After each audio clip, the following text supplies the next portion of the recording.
बताया था कि किस तरीके से इस मंत्र जाप करना चाहिए, मगर उस दिन मैंने ये नहीं बता पाया था कि दूसरे दिन उसको कैसे प्रयोग करें। जब आप पूरा 30 दिन मंत्र जित कर लें तो प्रयोग कैसे करें, उस प्रयोग के बारे में मैंने आपको समझाया था। और उस प्रयोग के बारे में जब भी आप किसी पर प्रयोग करना चाहें तो ऐसा भी कुछ जरूरी नहीं है कि आप उसकी आंख में आंख डाल करके यूं पागलों की तरह खड़े हो जाएं, ऐसा भी नहीं हो। उससे तो वो आपको पागल समझेगा कि सारा ये क्यों आंख डाल कर सीधे सीधा क्यों खड़ा है, अच्छा भाई मेरी तरफ देख, तुझे मैं प्रभाव कर रहा हूं, थोड़ा खड़ा होना, ऐसा नहीं। आप एक्सपेरिमेंट करें, आज ही एक्सपेरिमेंट करें। आप बाहर जब ये दीक्षा समाज पूरा हो जाए काम, जब मैं चला जाऊं तो आपका कोई मित्र किशनलाल है, हेमराज है, दूर खड़ा है, 20 फीट दूर खड़ा है और आपकी तरफ मुंह नहीं है, मुंह उधर है सपोज, तो अब जो मैं प्रयोग बताऊं उस प्रयोग को करें।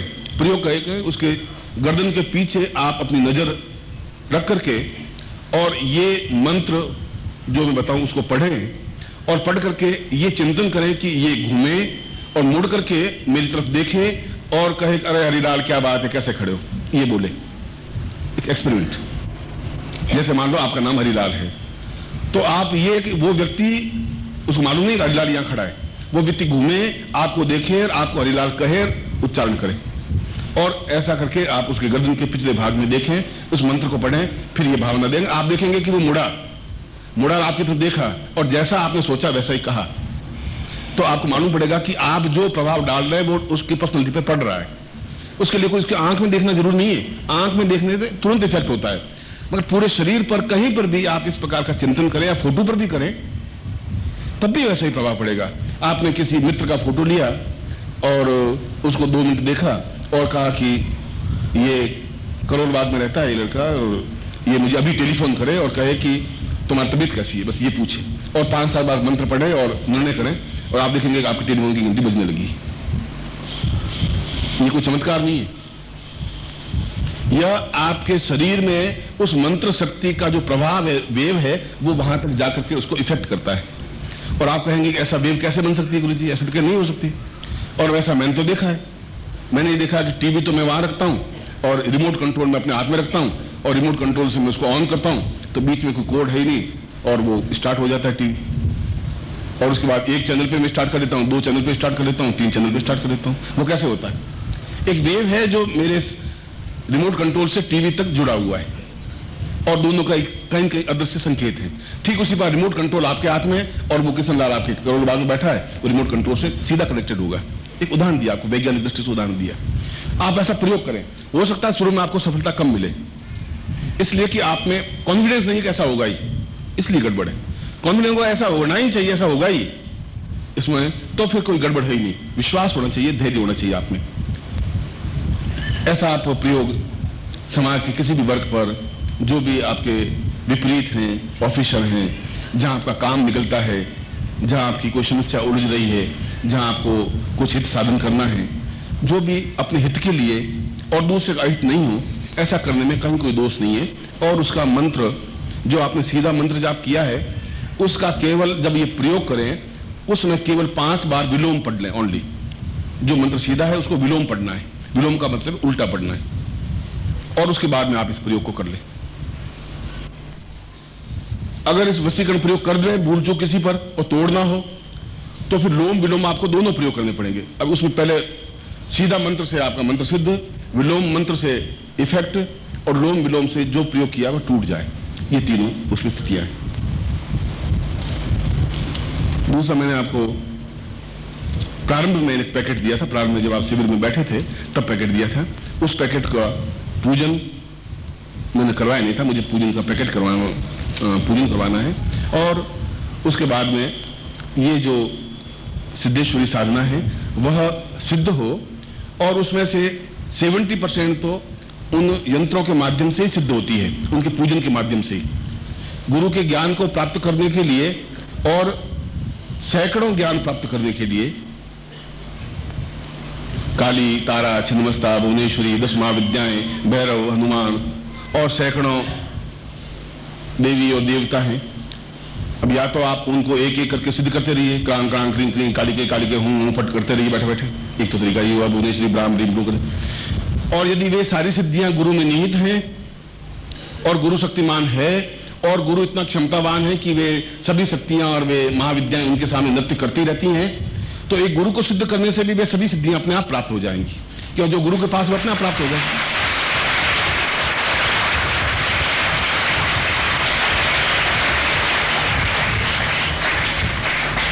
दोनों स्थितियां हैं, वो आपको निर्णय करना है कि आपको क्या और कैसे करना चाहिए। केवल काली साधना करनी है, केवल भुवनेश्वरी साधना करनी है, केवल, मगर मैंने उस दिन भी एक दोहा की एक लाइन पढ़ी थी कि जो तू सेवे मूल को फूले फले अगाए।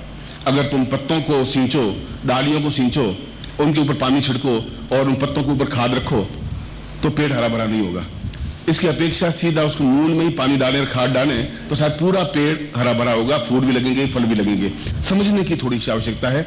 ऐसा कह करके मैं ऐसा नहीं करूँ तुम ये सब साधना मत करो, वो साधनाएं जरूरी है जीवन में, मगर यदि गुरु के पास ज्ञान और चिंतन है तो वो आप में से स्वतः प्राप्त होगा ही। प्राप्त तब होगा जब आप गुरु से इन्वॉल्व होंगे। एक लड़का, इसका मेरे से कोई संबंध नहीं है, ये लड़का अलीलाल है, सीधा है, मैं भी अपनी जगह बैठा हूं, कोई इसका मेरा संबंध नहीं है। संबंध नहीं है तो कुछ मतलब भी नहीं है। मगर कल ये लड़का मेरी गोद आता है या मैं दत्तक पुत्र बनता है, एक उदाहरण देकर समझा रहा हूं, तो स्वाभाविक है कि मेरी जो संपत्ति है 100 रुपए या 500 रुपए है, उसमें चौथा हिस्सा इसको मिल जाएगा। एक फॉर्मेलिटी बनी, उनके मेरे बीच में संपर्क बना, एक फॉर्मेलिटी बनी कि ये मेरा दत्तक पुत्र बना और आइंदा से ये मुझे पिता कहेगा और मैं इसको दत्तक पुत्र कहूंगा, ये फॉर्मेलिटी बनी, इसलिए मेरी संपत्ति का अधिकारी बना।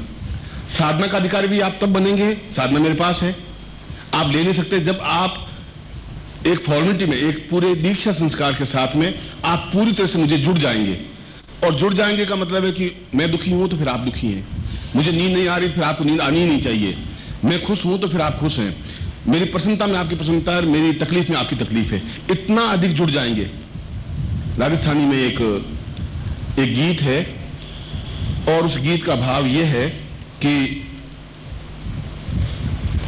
मेरा पति 5000 किलोमीटर दूर बैठा है, पर आज वो मुझे याद कर रहा है, इसलिए मुझे हिचकी आ रही है।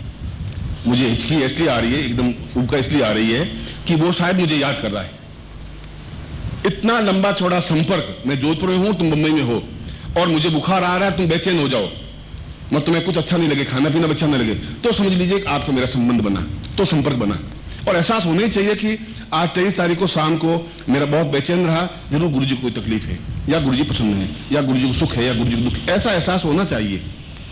ये एहसास है तब आपका मेरा संबंध है। शब्दों से आप गुरुदेव की जय हो, गुरुदेव की जय हो, गुरुदेव की जय हो, और 5000 बार गुरुदेव की जय कर दो आप, और मैं कहूंगा अच्छा आशीर्वाद, तुम सुखी रहो। उसकी अपेक्षा यह साधना है जो मैं बता रहा हूं, यह साधना है। इस साधना में कोई लंबा चौड़ा गुरु मंत्र जाप करने की लंबी चौड़ी बात नहीं, एक इन्वॉल्वमेंट है।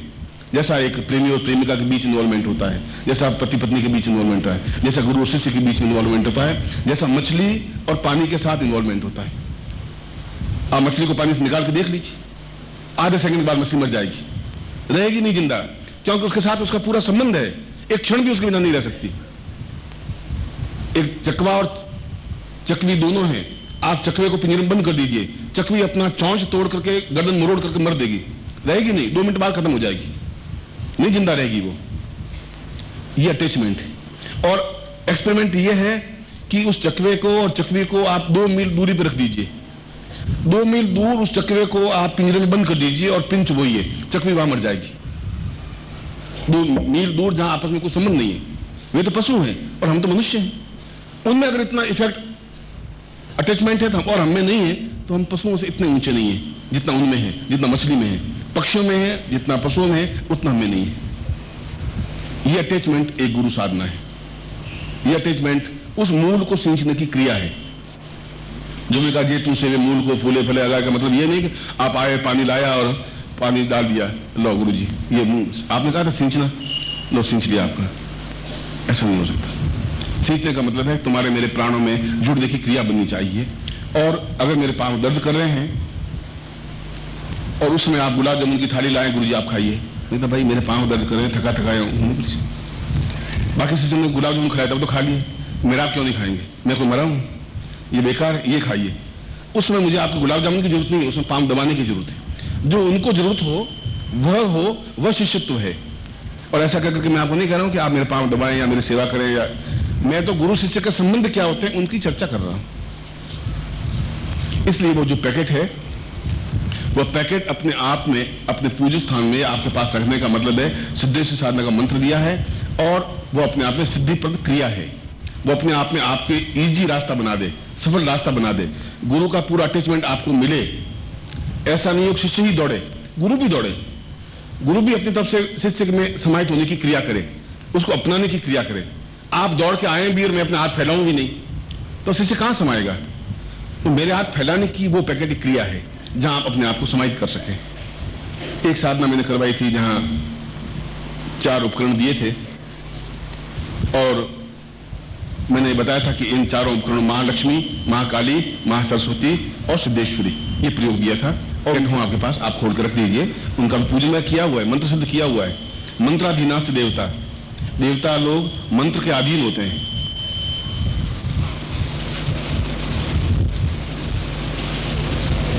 दीक्षा लेना चाहते हैं और गुरु दीक्षा देने के लिए बैठे हैं, वो हाथ खड़े कर दें जो गुरु दीक्षा लेने के लिए हैं, जो नाम लिखवाए गुरु दीक्षा ले, सर्टिफिकेट मिल गया आपको। ये नहीं होता है। दीक्षा का मतलब है कि बार बार आपका मन शुद्ध हो, ऊंचाई पे उठे, पवित्रता का। दीक्षा का मतलब है कि आप जहां खड़े हैं वहां गुरु आपको धक्का देकर के ऊंचाई पे उठाए।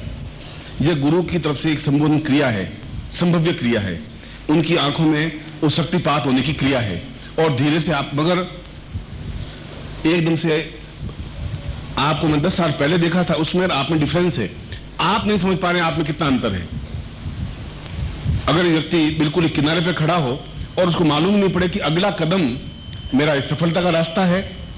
एक साधक ने गायत्री साधना संपन्न की और उसकी इच्छा थी कि मैं गायत्री को प्रत्यक्ष देखूं। ये मैं बिल्कुल प्रामाणिक घटना बता रहा हूं, एक शिष्य की घटना है। और मैंने उसको ये कहा था कि ये जरूरी नहीं है कि तुम पहले पुरुष चरण में गायत्री के दर्शन कर सको। हो सकता है तुम्हारे दूसरा, तीसरा, चौथा पुरुष चरण। पुरुष चरण का मतलब है 24 लाख मंत्र जब, तब एक पुरुष चरण होता है। उसने पुरुष चरण किया और गायत्री का कोई अनुभव नहीं हुआ, कोई दर्शन नहीं हुए। फिर उसने दूसरी बार पुरुष चरण किया, तीसरी बार, चौथी बार, 5वीं बार, 6 बार पुरुष चरण किए, 24-24 लाख के। जब 6 बार पुरुष चरण किए तब वो कहा गुरुजी ये सब मंत्र ढोंग ढकोसला है, ये कुछ नहीं होता, और मैं कड़वाहट के साथ आपके पास आया हूं। मैं कहा तुम स्वाभाविक है और गुस्सा करने से कुछ होगा नहीं। जब वो क्रोध में आ ही गया तो मैं भी क्रोध करूंगा तो उसको लाभ होगा नहीं। मैं कहा तुम जो कुछ कह रहे हो सही कह रहे हो। 6 बार अगर कोई पुरुष चरण करे, नहीं गायत्री दर्शन दे, तो या तो गायत्री तुम्हें देखना नहीं चाहती या तुम गायत्री को नहीं देखना चाहते। दोनों में बीच में कोई गड़बड़ जरूर है। एक बार तुम फिर करो। और मेरा क्या होगा गुरुजी, अब एक बार और आप कह रहे तो कर लूंगा। ये संन्यास शिष्य की बात है, क्या होगा? मैं होना नहीं होना आप पहले में सोचिए। कर्मण्यवादी काम रस्ते माम फले सुखदाचन, जो कृष्ण ने खुद ने कहा कि मैं कर्म कर रहा हूं, मुझे मालूम नहीं कि महाभारत युद्ध का अंत क्या होगा, मुझे कुछ पता नहीं है, मैं तो कर्म कर रहा हूं। मैं तो कौरवों को समझा रहा हूं, पांडवों के साथ खड़ा हूं, तलवार युद्ध हाथ में, शस्त्र लिए नहीं है। अब जो कुछ भी होगा, दोनों भाई हैं, लड़ लड़ के मर जाएंगे, बच जाएंगे, कर्म करते रहे अर्जुन। ये होगा क्या वो तो बाद में देख लेंगे, पर तुम रुको नहीं। अगर तुम कायर की तरह यहां रथ पे बैठे रहे तो तुम कुछ नहीं प्राप्त हो, कायर बुजदिल कहलाओगे। तो उन्होंने कहा गुरुजी आप कह रहे हैं, मैं बहुत नम्रता के भाव के साथ आपको कह रहा हूं कि वो कृष्ण थे जमाने में, कह दिया। अब गुरुजी आप खुद सोच लीजिए, आप कहो तो मैं वापस कर लेता हूं, तुम करो। उसने 7वीं बार फिर पुरुष चरण प्रारंभ किया। मैं करता था पूरी विधान के साथ अच्छी तरह से, और 24 लाख में से करीब 21 लाख मंत्र जाप किए। मैंने उसको कहा था, मैंने बीच में कभी भी ऐसा प्रत्यक्ष दर्शन होना ही चाहिए, क्योंकि तुम साधना सही कर रहे हो। जब 21 लाख हो गए, 3 लाख बाकी रहे तो बहुत झुंझलाया। वो गायत्री तस्वीर फेंक दी, ऐसा कर दिया, सीधा उड़ करके मेरे पास आया कि गुरुजी अब आपको बुरा लगे तो आपको बुरा लगे, नम्र भाव से मैं कोई बात कह सकता हूं? मैं कहा तुम कह सकते हो, क्योंकि 7 पुरुष मैंने किया और 21 लाख तो हो गए। और गायत्री हवा का झोंका ही नहीं आया। आप गायत्री की बात कर रहे हो, कोई हवा का झोंका तो मैं समझ जाता ये गायत्री आई है। मैंने कहा तुम्हारा क्या विचार है? अब गुरुजी मेरा करने का विचार नहीं है, ये तो साधना नहीं करूंगा, और कोई साधना दीजिए। करनी तो साधना है, रहना आपका शिष्य है, और हिमालय में एक्स्ट्रा ऑर्डिनरी में शिष्य बनूं, ऐसा भी मेरा विचार है। पर मेरे इतने कितने पाप कर्म है कि दर्शन नहीं हो रहे। जो यही चिंतन था पहली बार में उस व्यक्ति लड़के के लिए मैं साधना में बैठा। भाई क्या बात है, ऐसा क्यों हो रहा है? जब 6 पुरुष, एक पुरुष नहीं होने चाहिए दर्शन। ओम परम तत्वाय नारायणाय गुरुभ्यो नमः। ओम ह्रीं मम प्राण देह रोम प्रतिरोम चैतन्य जाग्रय ह्रीं ओम नमः। ओम भूर्भुवः स्वः तत्सवितुर्वरेण्यं भर्गो देवस्य धीमहि धियो यो नः प्रचोदयात्।